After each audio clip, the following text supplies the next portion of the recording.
ఈ రోజున నూతనంగా ఎన్నికైన బీజేపీ పార్టీ ప్రకాశం జిల్లా అధ్యక్షునిగా సెగ్గం శ్రీనివాసరావు పదవి బాధ్యతలు చేపట్టారు. బీజేపీ పార్టీ నాయకులు, కార్యకర్తలు సెగ్గం శ్రీనివాసరావు గారికి అభినందనలు తెలియజేశారు.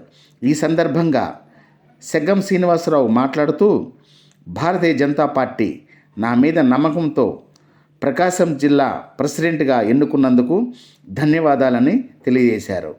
అలాగే నా మీద ఎంతో నమ్మకంతో జిల్లా అధ్యక్షుని పదవి బాధ్యతలు నాపై ఉంచిన ఏపీ రాష్ట్ర అధ్యక్షురాలు శ్రీ దగ్గుపాటి పురంధేశ్వరి గారికి నా యొక్క ధన్యవాదాలని తెలియజేశారు. ఈ సందర్భంగా బీజేపీ సీనియర్ నాయకులు, బీజేపీ కార్యకర్తలు సెగ్గం శ్రీనివాసరావు గారికి అభినందనలు తెలియజేశారు.